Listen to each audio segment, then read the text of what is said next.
यीशु मसीह का दूसरा आगमन, जजमेंट डे यानी न्याय का होना, और रैप्चर, इसके बारे में हम जानेंगे।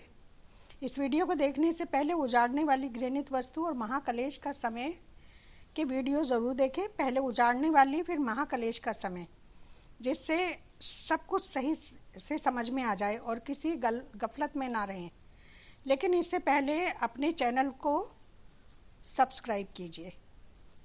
ये आप ही का चैनल है, क्योंकि आप हम सब मसीह की बातें सीखते हैं, तो इसको सबसे पहले सब्सक्राइब कर दीजिए।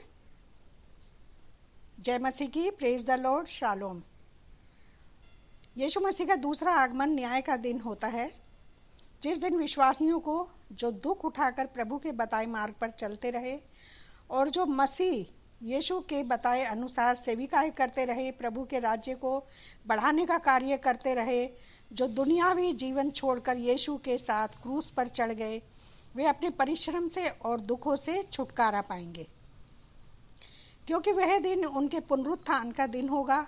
जो मृतक प्रभु में मरते हैं वे सब अब से धन्य हैं, क्योंकि वे अपने परिश्रमों से विश्राम पाएंगे और उनके कार्य उनके साथ हो लेते हैं। ये कौन से कार्य हैं? ये कार्य हम देखेंगे, स्पिरिचुअल कार्य तो हैं।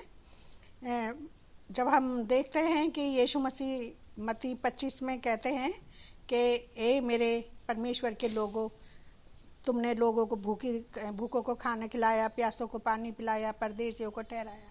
इस विषय में हम आगे जानेंगे, वो चैप्टर अभी वो वाला आने वाला है।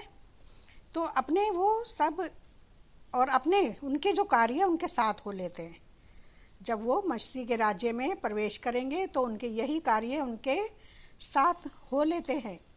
किंतु अविश्वासियों के लिए हाय, क्योंकि वह दिन उनके लिए अंधकार का दिन होगा और दंड का दिन होगा। तो पढ़ते हैं मत्ती 19:28-30 से हम शुरू करेंगे। तो यीशु ने उनसे कहा, चेलों से कहा, मैं तुमसे सच सच कहता हूँ, नई उत्पत्ति में जब मनुष्य का पुत्र अपनी महिमा के सिंहासन पर बैठेगा, नई उत्पत्ति में, तो तुम भी जो मेरे पीछे हो लिए हो 12 सिंहासनों पर बैठकर इज़राइल के गोत्रों का न्याय करोगे। और जिस किसी ने घरों या भाइयों या बहनों या माता पिता या बाल बच्चों या खेतों को मेरे नाम के लिए छोड़ दिया है, क्योंकि 100 गुना उसको 100 गुना मिलेगा और वह अनंत जीवन का अधिकारी होगा। परंतु बहुत सारे जो पिछले होंगे, जो पहले हैं पिछले होंगे, और जो पिछले हैं वो पहले होंगे। तो नई उत्पत्ति में यानी कि नई पीढ़ी में जब यीशु मसीह महिमा के सिंहासन पर, आत्मिक रूप से बोला गया है, सिंहासन पर बैठेगा, और लूका 21:32 के अनुसार पुरानी पीढ़ी का समाप्त होना, जो पिछले थे वह आगे किए जाएंगे और जो पहले थे वो पीछे किए जाएंगे। पुराना नाशवान है, किंतु नई सृष्टि महत्वपूर्ण है, क्योंकि वह अविनाशी है। तो मरकुस 13:28।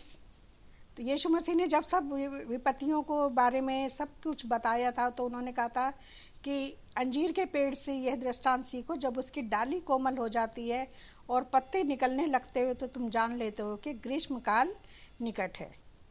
ग्रीष्म काल निकट है का क्या मतलब है? सर्दी पृथ्वी का समय है, पृथ्वी को दर्शाता है जब बीज बोया जाता है, और ग्रीष्म काल स्वर्ग का राज्य है, जब फसल पकने और फसल काटने का समय काल है। ये जब गेहूं रूपी धर्मियों को स्वर्ग के राज्य के लिए इकट्ठा किया जाएगा और भूसे रूपी व्यर्थ अविश्वासियों को अलग किया जाएगा। 7वीं तुरही का फूंकना, 7वीं तुरही और अंतिम तुरही। प्रकाशित वाक्य 10:7। वरन 7वें स्वर्गदूत के शब्द देने के दिनों में, वरन 7वें स्वर्गदूत के शब्द देने के दिनों में, जब वह तुरही फूंकने पर होगी, शब्द दिया जाएगा, यानी कि क्या होगा? वचन का प्रचार किया जाएगा, तो परमेश्वर का वह रहस्य पूरा हो जाएगा। शब्द कौन है? यीशु मसीह है, वचन है वो। तो उसको जब दिया जाएगा, हमें जब सौंपा जाएगा, तो परमेश्वर का वह रहस्य पूरा हो जाएगा, जिसका सुसमाचार उसने अपने दास भविष्यवक्ताओं को दिया था। सुसमाचार क्या था? तो आप लोग वर्ष सामने स्क्रीन पे देखते रहिए, मैं पढ़ती हूँ। प्रकाशित वाक्य 11:15। जब 7वें स्वर्गदूत ने तुरही फूकी, तो क्या लिखा वहाँ पे कि जब 7वीं तुरही फूकी जाएगी तो वो सब भविष्यवाणी पूरी हो जाएगी। तो तब क्या हुआ? जब 7वें स्वर्गदूत ने तुरही फूकी तो स्वर्ग में इस विषय में बड़े बड़े शब्द होने लगे, जगत का राज्य हमारे प्रभु का और उसके मसीह का हो गया, वह युगानुयुग राज्य करेगा। दानियल 7:13-14। मैंने रात में स्वप्न देखा और देखो, मनुष्य की संतान का सा कोई आकाश के बादलों समेत आ रहा है, और वह उस अति प्राचीन के पास पहुंचा और उसको वे समीप लाए। तब उसको ऐसी प्रभुता, महिमा और राज्य दिया गया कि देश देश के और जाति जाति के लोग और भिन्न भिन्न भाषा बोलने वाले सब उसके अधीन हों। उसकी प्रभुता सदा तक अटल और उसका राज्य अविनाशी ठहरा। परंतु परम प्रधान के पवित्र लोग राज्य को पाएंगे और युगानुयुग उसके अधिकारी बनेंगे। तो यानी कि परमेश्वर यीशु मसीह का जब राज्य आ गया तो क्या होगा कि परम प्रधान के जो लोग हैं वो राज्य को पाएंगे, और उनका राजा कौन होगा? यीशु मसीह होगा, जो सिंहासन पर विराजमान होगा। जब तक वह अति प्राचीन ना आया और परम प्रधान के पवित्र लोग न्यायी ना ठहरे। यीशु मसीह ने अपने चेलों से क्या कहा था कि न्याय के दिन तुम मेरे साथ 12 सिंहासनों पर बैठ के इज़राइल के गोत्रों का न्याय करोगे। तो जब तक वो नहीं, यीशु मसीह अपनी महिमा में नहीं आया और परम प्रधान के पवित्र लोग, ये धर्मी लोग हैं, न्यायी ना ठहरे, उन पवित्र लोगों के राज्य अधिकारी होने का समय जब तक ना आ पहुंचा, तब न्यायी बैठेंगे और उसकी प्रभुता छीन कर मिटाई जाएगी। किसकी? मनुष्य की। जो मनुष्य सांसारिक राज्य हैं उनकी मिटाई जाएगी और नाश की जाएगी, जहाँ यहाँ तक कि उसका अंत हो जाएगा, तब राज्य और प्रभुता और धरती पर के राज्य की महिमा परम प्रधान की प्रजा और उसके पवित्र लोगों को दी जाएगी, और उसका राज्य सदा का राज्य है, और सब प्रभुता करने वाले उसके अधीन होंगे और उसकी आज्ञा मानेंगे। तो यीशु मसीह भी मत्ती 28:18 में कहते हैं कि स्वर्ग, और उस समय कहा था उन्होंने, जब वो जी उठे थे, यीशु अपने चेलों को दिए थे और उन्होंने कहा था कि स्वर्ग और पृथ्वी का सारा अधिकार मुझे दे दिया गया है। तो यानी यीशु मसीह का राज्य उसी समय से शुरू हो गया था, और वो महिमा के सिंहासन पर बैठना, यानी कि आत्मिक सिंहासन पर उनका राज्य की शुरुआत, उनका आरंभ हो गया था। मत्ती 24:29-31 पढ़ते हैं, और इसके साथ जो वर्ष हैं वो भी आप लोग पढ़ लेना, वो बहुत ज़रूरी हैं। उन दिनों के कलेश के बाद तुरंत सूर्य अंधियारा हो जाएगा और चांद का प्रकाश जाता रहेगा और तारे आकाश से गिर पड़ेंगे और आकाश की शक्तियाँ हिलाई जाएंगी, ये गलत है। आकाश की शक्तियाँ थरथराएंगी। तो आकाश में शक्तियाँ कौन सी है? स्वर्ग में शैतान की शक्तियाँ हैं, दुष्ट आत्माएं हैं, तो वो थरथराएंगी। और ये चांद का प्रकाश जाने का मतलब है कि वचन का उठा लिया जाना, और सूर्य के प्रकाश का अंधियारा हो जाना, यानी कि वचन का चला जाना, आत्मा का उठ जाना इज़राइल पर से, परमेश्वर का उठ जाना। और क्योंकि जब सूर्य की रोशनी नहीं है तो क्या होगा? चांद का प्रकाश भी जाता रहेगा। और चांद कौन है? भविष्यवक्ताओं का समय था। वो भविष्यवक्ताओं पर जब परमेश्वर का प्रकाश पड़ता था, उनका आत्मा का प्रकाश पड़ता था, तो वो भविष्यवाणी किया करते थे, तो उनका भी समय समाप्त हो जाएगा और तारे गिर पड़ेंगे। तारे किसको बोला गया था? इज़राइल के वंश को तारे बोला गया था। ये अब्राहम को भी कहा था कि तेरा वंश तारों के समान होगा। तब मनुष्य के पुत्र का चिन्ह आकाश में दिखाई देगा, और तब पृथ्वी के सब कुलों के लोग छाती पीटेंगे और मनुष्य के पुत्र को बड़ी सामर्थ और ऐश्वर्य के साथ आकाश के बादलों पर आते देखेंगे। सामर्थ के साथ, यहाँ पर देख रहे हैं ना आप, सामर्थ के साथ, ऐश्वर्य के साथ, और आकाश के बादलों पर आते देखेंगे। और लोग छाती क्यों पीटेंगे? जिन्होंने उस पर विश्वास नहीं किया वो छाती पीटेंगे, रोएंगे कि हाय हमने इसको नहीं पहचाना। वो रोएंगे क्योंकि उनका न्याय का दिन होगा। और वह तुरही के बड़े शब्द के साथ अपने स्वर्ग दूतों को भेजेगा और वे आकाश के इस छोर से उस छोर तक चारों दिशाओं से उसके चुने हुओं को, परमेश्वर के लोगों को इकट्ठा करेंगे। अब यहाँ पर किसी एक दिन की बात नहीं हो रही है। यहाँ पर यीशु मसीह का राज्य शुरू हो चुका तभी जब यीशु मसीह का रेजरेक्शन हुआ था, पुनरुत्थान हुआ था और पवित्र आत्मा का आगमन हो गया था पृथ्वी पर। और चुनते कौन है? पवित्र आत्मा हमें, परमेश्वर हमें चुनता है, यीशु मसीह को देता है और हमें चुना, मतलब इस संसार में से लोगों को चुना जाएगा, उन्हें लेके आया जाएगा, उठा लिए जाएंगे लोग, अच्छे लोग जो परमेश्वर के शब्द पे, जब शब्द का प्रचार होगा, सुनाया जाएगा सुसमाचार, तो जो विश्वास करेंगे वो उनको चारों दिशाओं में से इकट्ठा करेंगे। अब हम बहुत सारी चीज़ों को देखते हैं कि लोग रैप्चर को कहीं और सोचते हैं। वो सोचते हैं रैप्चर कहीं अलग होगा या न्याय का दिन कोई अलग होगा। ऐसा नहीं है। जो लोग उठाए गए हैं, उठा लिए जाएंगे, उन्हीं को रैप्चर बोला गया है। यहाँ पर कोई रैप्चर बाइबल में तो कोई शब्द नहीं है, उठा लिया जाना ही। बहुत सारे लोग इसको रैप्चर से जोड़ते हैं। ये कोई शब्द है शायद उसमें ग्रीक में, लेकिन मैं उसमें नहीं जाऊंगी। अभी मैं इसको पढ़ती हूँ और आप देखना, बहुत अच्छे से इन चीज़ों को समझ जाएंगे। तो 1 थेस 4:16-17, क्योंकि प्रभु आप ही स्वर्ग से उतरेगा, उस समय ललकार और प्रधान दूत का शब्द सुनाई देगा और परमेश्वर की तुरही फूकी जाएगी और जो मसीह में मरे हैं वे पहले जी उठेंगे। तब हम जो जीवित और जो मसीह में, यानी कि पहले मर गए, जो सोए हुए हैं, पहले से जो सो गए हैं, जिन्हें परमेश्वर कहता था ना कि वो मर गया, वो अपने अपनों के साथ में सो गया, पुराने नियम में हम देखते हैं, तो वो पहले जी उठेंगे। और जो मसीह में मरे हैं वे बचे रहे, और जो मसीह में वे पहले जी उठेंगे। तब हम जो जीवित और बचे रहेंगे उसके साथ बादलों पर उठाया लिए जाएंगे कि हवा में प्रभु से मिले, और इस रीति से हम सदा प्रभु के साथ रहेंगे। हवा में मिलने यानी कि आत्मिक देह में हम यीशु से मिलेंगे।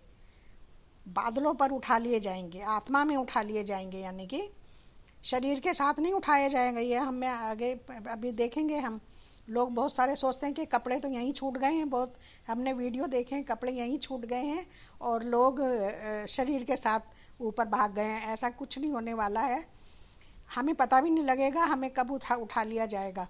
मरने के समय ज़रूरी नहीं कि जब हमारी मृत्यु होगी, वो तो हमें उस समय आत्मा में उठाया जाएगा, लेकिन जीते जी भी तो हमें चुना जाता है ना कि हम परमेश्वर के राज्य के जब काम करते हैं, दुख उठाते हैं, तो वो एक दिन हमारे जीवन में भी ऐसा होता है जब हमें पहले चुना जाता है और परमेश्वर के राज्य के हम वारिस बनाया जाता है। ये सब हमें परमेश्वर हमारे उद्धार के दर्शन, जो लोग चुने गए हैं उनको सपने में, दर्शनों में सब बताते रहते हैं, उन्हें सब चीज़ पता लगती रहती है। और जैसे हमने 1 कुरिन्थियंस 15:49 से लेके 54 तक पढ़ेंगे। और जैसे हमने उसका रूप जो मिट्टी का था धारण किया, वैसे ही, यानी कि ये शरीर, वैसे ही उस स्वर्गीय का भी रूप धारण करेंगे। किसके जैसा? मसीह के जैसा करेंगे। हे भाइयों, मैं कहता हूँ कि मांस और लहू परमेश्वर के राज्य के अधिकारी नहीं हो सकते। ये जो उठा लिया जाना है ना, रैप्चर है, तो मांस और लहू के साथ वहां पे कोई नहीं जा सकता,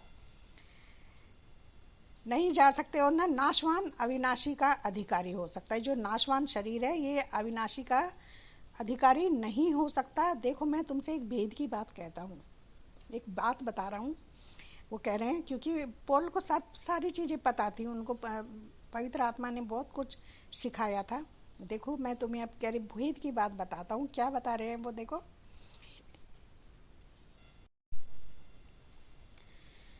कि हम सब तो नहीं सोएंगे, परंतु सब बदल जाएंगे। और जब यह क्षण भर में पलक मारते ही अंतिम तुरही फूकते ही होगा, क्योंकि तुरही फूकी जाएगी और मुर्दे अविनाशी दशा में उठाए जाएंगे और हम बदल जाएंगे। तो हमारे जीवन में भी अंतिम तुरही फूकी जाती है तो कैसे क्या होगा? अब क्योंकि अब तो यीशु मसीह का राज्य आ गया है, हमें सोने की ज़रूरत नहीं। जो पहले सो गए थे, जो मृत्यु जिनकी हो गई थी, लोगों की, पवित्र लोगों की मृत्यु हो गई थी, और उन्हें कहा था कि आराम करो, सो जाओ, जब तक कि तुम्हारे और भाई ना आ जाएं। तो क्या है, वो सोए हुए को हम नहीं सोएंगे। क्यों? क्योंकि हम सीधे ही, हमारी जब मृत्यु हो जाएगी, हमारा सीधा मिलाप इधर, हम शरीर को, इस वाले शरीर को छोड़ेंगे और उधर हम पलक झपकते ही सामने, मसीह के सामने होंगे। हमें दूसरी देह मिल जाएगी, क्षण भर में, पलक झपकते ही होगा, और हम बदल जाएंगे। कैसे बदल जाएंगे? ये अविनाशी शरीर से आत्मिक देह में हम रूपांतर हमारा हो जाएगा। क्योंकि अवश्य है कि ये नाशवान देह अविनाश को पहन ले और ये मरणहा देह अमरता को पहन ले। ये शरीर छूट जाएगा, लेकिन हमें क्या होगा? हमारी जो आत्मा अभी इस वाले शरीर में है, तब हम अविनाशी शरीर में होंगे और अमरता को पहन लेंगे। वो अमर शरीर है, ये वाला शरीर नहीं है अमर, ये तो खत्म है, और वो शरीर अमर है। और जब यह नाशवान अविनाशी को पहन लेगा और यह मरण हार अमरता को पहन लेगा, तब वह वचन जो लिखा है पूरा हो जाएगा, जैने मृत्यु को निगल लिया, खत्म हो गया। वो जो हम मृत्यु में सांस लेते थे, जीते थे, वो खत्म हो गया। और अब हम क्या है? अब हम अनंत जीवन में प्रवेश कर चुके हैं। 1 यूहन्ना 3:2 क्या कहता है? प्रियो, अब हम परमेश्वर की संतान हैं और अब तक यह प्रकट नहीं हुआ कि हम क्या कुछ होंगे, कैसे होंगे, हमें नहीं पता। इतना जानते हैं कि जब यीशु मसीह प्रकट होगा तो हम भी उसी के समान होंगे, यीशु मसीह के समान होंगे। जैसे देह में यीशु मसीह थे, यीशु मसीह का रूपांतर हुआ था ना, तो वैसे ही देह में हम भी होंगे। और यीशु मसीह जब जी उठे थे तो बंद दरवाजे में अंदर आ गए थे, तो वो कौन सी स्वर्गीय देह में आ गए, प्रकट हो गए थे वो। तो जैसे यीशु मसीह होंगे वैसे ही हम भी होंगे। ऐसा नहीं होगा कि हम इस शरीर में, बहुत सारे लोगों को हम देखते हैं कि बादलों पे यीशु मसीह को आते हुए देख रहे हैं। यीशु मसीह बहुत पवित्र है, परमेश्वर बहुत पवित्र है, हम उसको इस देह में नहीं देख सकते, हम उसको आत्मिक देह में देखेंगे। तो इतना जानते हैं कि जब यीशु प्रकट होगा तो हम भी उसके समान होंगे, क्योंकि हम उसको वैसा ही देखेंगे जैसा वह है। तो हम भी वैसे ही होंगे और उसी के समान होंगे, और उसको जैसे हम देखेंगे, हम दोनों ही, मसीह भी और मसीह की दुल्हन भी, एक ही जैसे रूप में होगी। 2 Thess 5:9। अभी मैंने रूपांतर, इसके रैप्चर के बारे में ही हम लोग पढ़ रहे हैं। आप लोग वचन स्क्रीन पे देखते रहना, और इसको अकेले में अगर आप चाहो तो स्टडी कर सकते हो। तो यह 2 Thess 1:5-9 तक, यह परमेश्वर के सच्चे न्याय का स्पष्ट प्रमाण है कि तुम परमेश्वर के राज्य के योग्य ठहरो, जिसके लिए तुम दुख भी उठाते हो, क्योंकि परमेश्वर के निकट यह न्याय है कि जो तुम्हें कलेश देते हैं उन्हें कलेश दें।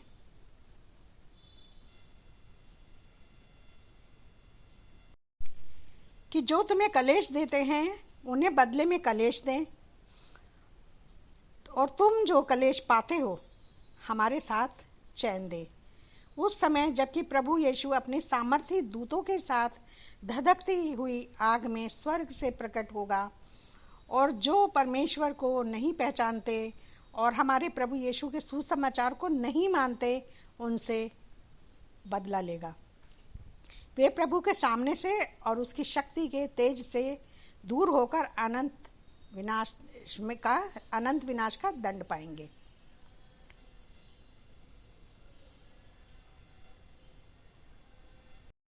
अब हम मत्ती 25 का चैप्टर पढ़ेंगे, पूरा नहीं मैं पढ़ूंगी, थोड़ा पढ़ूंगी। ये न्याय के दिन क्या होगा उस समय हमें बताया जा रहा है। तो पहले तो हमने रैप्चर के बारे में पढ़ा कि हमारे रैप्चर कैसे होगा, हमारा शरीर कैसे होगा, हम कैसे होंगे, हम किसकी तरह दिखेंगे, इस तरह से हमने पढ़ा। और अब हम न्याय के बारे में पढ़ेंगे कि 25, 31 से लेके 46 तक आप पढ़ सकते हैं पूरा चैप्टर। तो मैं अभी पढ़ रही हूँ 34 नंबर 31 से 34। जब मनुष्य का पुत्र अपनी महिमा में आएगा, वह सब स्वर्गदूत उसके साथ आएंगे, तो वह अपनी महिमा के सिंहासन पर विराजमान होगा और सब जातियां उसके सामने इकट्ठी की जाएंगी। और जैसा चरवाहा भेड़ों को और बकरियों को अलग कर देता है, वैसा ही वह उन्हें एक दूसरे से अलग अलग करेगा। यानी कि गेहूं और भूसे को अलग किया जाएगा, धर्मी और अधर्मी को अलग किया जाएगा। एक स्त्री खाट पर लेटी होगी तो दूसरी छोड़ दी जाएगी, एक उठा ली जाएगी परमेश्वर के राज्य के लिए। दो लोग खेत में काम करते होंगे, एक उठा लिया जाएगा, एक छोड़ दिया जाएगा। तो इसका मतलब यही होता है। ऐसा नहीं है कि बहुत सारे लोग इसको थोड़ा सा गलत वे में बताते हैं, तो ये उठा लिया जाना इसी तरह से होता है। और वह भेड़ों को अपनी दाहिनी ओर और बकरियों को बाईं ओर खड़ी करेगा। दाहिनी ओर यानी कि धर्मी लोग होंगे उसके, और बाईं ओर अधर्मी लोग जो शैतान के राज्य के लोग हैं। तब राजा अपनी दाहिनी ओर वालों से कहेगा, धर्मियों से कहेगा, हे मेरे पिता के धन्य लोगों, आओ उस राज्य के अधिकारी हो जाओ जो जगत के आदि से तुम्हारे लिए तैयार किया था। जैसे अभी हमने दानियल में पढ़ा था, दानियल 7 चैप्टर में पढ़ा था कि परमेश्वर का राज्य मसीह के लोगों को दिया गया। और आगे हमने ऊपर हमने पढ़ा था ना, दानियल 7 में पढ़ा था हमने 13, 14 में, 13, 14, 26 और 18 में कि परमेश्वर का राज्य धर्मी लोगों को दिया गया, क्योंकि वो ही उसके अधिकारी होंगे। आने वाले समय ऐसा होगा, बहुत सारे लोग अभी ये सोचते हैं कि शायद जगत का, दुनिया का एंड हो जाएगा। दुनिया का एंड नहीं होगा, बाइबल हमें ऐसा नहीं सिखाती। बल्कि शैतान का जब नाश हो जाएगा, तो जब शैतान और उसके दूतों का नाश हो जाएगा, आग में डाल दिए जाएंगे, तो पृथ्वी पर अपना आप शांति आ जाएगी, धार्मिकता आ जाएगी और परमेश्वर का राज्य पूरी पृथ्वी पर स्थापित होगा। और फिर सदा काल का राज्य होगा और फिर कभी भी शैतान का राज्य यहाँ पर नहीं होगा। और जैसे पीटर 2 में लिखा है कि हम उस नई पृथ्वी और आकाश का इंतजार करते हैं जिसमें धार्मिकता वास करेगी। तो वो उनको अपने राज्य के लिए बुलाएगा कि तुम्हारे लिए जो आदि से आओ, उस राज्य के अधिकारी हो जाओ जो जगत के आदि से तुम्हारे लिए तैयार किया गया था। कहाँ पे तैयार किया गया था? ये याद करो, आदम को कहाँ रखा गया था? परमेश्वर ने उसके लिए एक वाटिका बनाई थी और उसको वहाँ पर रखा था। वही जगह वापस हम जब प्रकाशित वाक्य में पढ़ते हैं, वापस हमारा वहीं पर जाना होगा। और इसके लिए मैं आगे पढ़ूँ। प्रकाशित वाक्य में लिखा है कि जितने भी लोगों ने अपने वस्त्र धो लिए हैं, वो अदन की बारी में गेट से नगर में प्रवेश करेंगे। लेकिन कुत्ते, टोने, झूठे, मक्कार, जितने भी गलत लोग हैं, जितने भी बुराई के चाहने वाला पापी लोग, कोई भी उसके अंदर एंटर नहीं करेगा। तो यही है परमेश्वर का राज्य, जहाँ पर हमें वापस से उसमें हमें एंट्री दी जाएगी, क्योंकि आदम को निकाल दिया गया था और हमें वापस वहाँ पर भेजा जाएगा। क्यों भेजा जाएगा? क्योंकि मैं भूखा था और तुमने मुझे खाने को नहीं दिया। तो हमने ऊपर क्या पढ़ा था कि वो राज्य के वारिस होंगे और उनके काम उनके साथ हो लेते हैं। तो काम क्या थे? कि मैं भूखा था तो तुमने मुझे खाने को दिया, मैं प्यासा था तुमने मुझे पानी पिलाया, मैं परदेसी था तुमने मुझे अपने घर में ठहराया, मैं नंगा था तुमने मुझे कपड़े पहनाए, मैं बीमार था तो तुमने मेरी सुधि ली, मैं बंदी गृह में था तुम मुझसे मिलने आए। रोटी, कपड़ा, मकान, बीमारी, कष्ट उठाना। अब ये क्या है? देखिए, हमें दोनों तरह से काम करने हैं। हमें ये काम फिजिकल भी करने हैं, लोगों को भोजन भी देना है, पानी भी देना है। हमें किसी परदेसी को, गेस्ट को देख के मुंह नहीं बनाना। बहुत सारे मैंने देखा है किराए के मकान में लोग रहते हैं, उन्हें मकान मालिक बाहर कर देते हैं, घर से बाहर निकाल देते हैं और कितने कष्ट में है, कोई नहीं सोचता उनके बारे में। और मेहमान आ जाते हैं, कोई बाहर से आ जाता, उन्हें देख के मुंह बना लेते हैं। आज के समय में तो ये सब, पुराने ज़माने में लोग धर्मशालाएं खोला करते थे और वो देखते थे कि भाई जो भी लोग राहगीर जाते थे वो लोग, उनको जैसे अलीशा के लिए धर्मशाला बनाई थी, कमरा बना दिया था, अतिथि गृह, इस तरह से करा करते थे। तो हमारे यहाँ पर भी क्या है, हमें हर तरह से दोनों स्पिरिचुअल तरह से हमें सबकी सेवा करनी है। हमें आत्मिक भोजन भी खिलाना है, आत्मा का जल भी उनको पिलाना है, और हमें जो नंगे हैं उन्हें कपड़े भी पहनाने हैं, और हमें उनको उनकी धार्मिकता से भी उन्हें ढाकना है, उन्हें धार्मिकता की तरफ भी लेकर जाना है। और जो बंदी गृह में किसमें, जिन्हें शैतान ने बंदी गृह में डाला हुआ है, कष्टों में डाला हुआ है, परेशानियों में पड़े हैं, वो शैतान ने उन्हें कैद में डाला हुआ है। यीशु मसीह कहते हैं ना उसमें प्रकाशित वाक्य में कि शैतान तुम्हें कैद में डालने पर है, अपने मतलब जब तक प्राण देने तक विश्वासी रहे तो मैं तुझे जीवन का मुकुट दूंगा। तो ऐसे भी लोगों को जो कष्ट में पड़े हुए हैं, बहुत सारे लोग, हमने जब हमारा धार्मिक जीवन शुरू होता है तो शैतान, ये परमेश्वर की तरफ से हमारी परीक्षा आती है ताकि हमें आजमाया जाए, हमारा धीरज, हमारी सहनशीलता को परखा जाए, हमें देखा जाए हम कितना सहनशील है, हम धर्म के मार्ग पर चल सकते हैं कि नहीं चल सकते हैं। हमारे ऊपर बहुत विपत्तियाँ आती, लेकिन अगर हम परमेश्वर का हाथ थामे रहते हैं तो वो उन विपत्तियों से हमें बचाता रहता है। लिखा भी है कि धर्मी पर विपत्तियाँ आती तो हैं, लेकिन परमेश्वर उन्हें उन विपत्तियों से निकालते रहता है।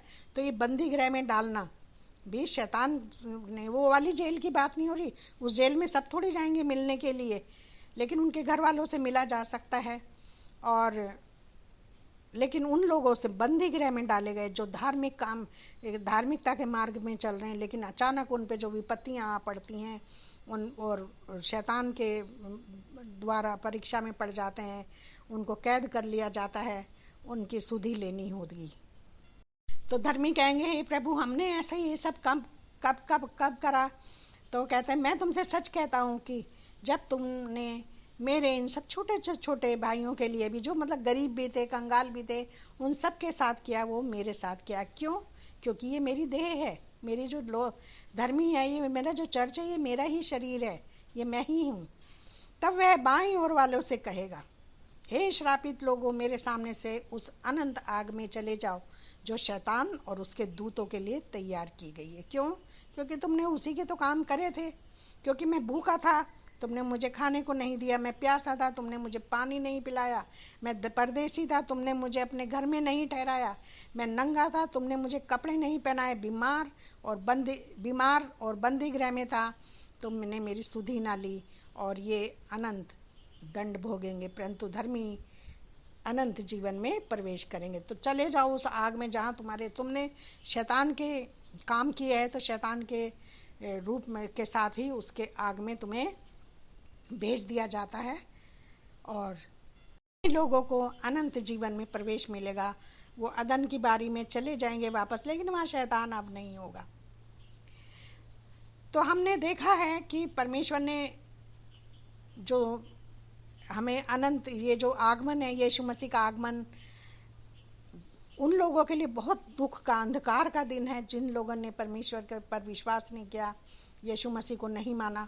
लेकिन जो धर्मी लोग हैं, उनमें बहुत सारे ऐसे क्रिश्चियन भी हैं, क्योंकि क्रिश्चियन सिर्फ नाम के हैं, वो समझ नहीं रहे हैं कि परमेश्वर के राज्य में हमें कैसे प्रवेश करना। वो सोच रहे हैं हमने तो बपतिस्मा ले लिया, अब तो हम विश्वासी हो गए, अब हमारा स्वर्ग जाना तय है। लेकिन वो नहीं समझते कि स्वर्ग के राज्य में खोज करने में हमें कितने कष्ट उठाने पड़ेंगे वहाँ पहुँचने तक। यीशु मसीह ने कहा था, पहले ये परमेश्वर के राज्य की खोज करो तो बाकी चीज़ें भी तुम मिल जाएगी। उस खोज करने में जो निकलता है, उस मार्ग में जब हम चलते हैं धार्मिकता के मार्ग में, तो हमें बहुत बहुत दुखों से कष्ट उठाना पड़ता है। तो और उसमें हमें क्या करना पड़ता है, जो दुख में पड़े होते हैं उनका हमें ध्यान रखना होता है। तो अब हमें रोमियो 8, 17, 23, 35 और 37 में मैं पढ़ देती हूँ इसमें से कुछ कि जब हम उसके साथ दुख उठाएं तो उसके साथ महिमा भी पाएं। क्योंकि मैं समझता हूँ कि इस समय के दुख और कलेश उस समय की महिमा के सामने जो हम पर प्रकट होने वाली कुछ भी नहीं। ये जो हम आज दुख उठा रहे हैं ना, धार्मिकता के लिए, परमेश्वर के राज्य में जाने के लिए, उस जो महिमा हम पाने वाले हैं उसके सामने ये कुछ भी नहीं है, ये दुख। क्योंकि सृष्टि बड़ी आशा भरी दृष्टि से परमेश्वर के पुत्रों के प्रकट होने की प्रतीक्षा कर रही है, मतलब कब ये पृथ्वी पर धार्मिकता का राज्य आएगा। क्योंकि सृष्टि अपनी अभी क्यों नहीं आ रहा है, ऐसा क्यों है? क्योंकि चुने जा रहे हैं लोग, उठाए जा रहे हैं। तब से लोग जन्म ले रहे हैं, मर रहे हैं, जन्म ले रहे हैं, फिर वो चले जा रहे हैं, एक आ रहा है, एक जा रहा है। तो जितने भी लोगों के नाम जीवन की पुस्तक में लिखे गए हैं, वो सब जब तक वो गिनती पूरी नहीं हो जाती, तब तक परमेश्वर का राज्य पृथ्वी पर स्थापित नहीं होगा। परमेश्वर का राज्य फिलहाल है, आत्मिक राज्य है, लेकिन अभी वो पूरी तरह से स्थापित नहीं है, क्योंकि अभी भी शैतान यहाँ काम कर रहा है, और काम बहुत भयंकर रूप से कर रहा है। अब तो बहुत ज़्यादा हो गया है। तो क्योंकि सृष्टि अपनी इच्छा से नहीं, पर अधीन रहने वालों की ओर से व्यर्थता के अधीन इस आशा से की गई कि सृष्टि भी आप ही विनाश के दासत्व से छुटकारा पाकर परमेश्वर की संतानों की महिमा की स्वतंत्रता प्राप्त करेगी। ये भी जो पूरी सृष्टि है, ये भी करा रही है, दुख भोग रही है, सब लोग परेशान है, हर चीज दुखी है, परेशानी है। सारी सृष्टि जिस दिन स्थापित हो जाएगा, उस दिन सबको विश्राम मिल जाएगा।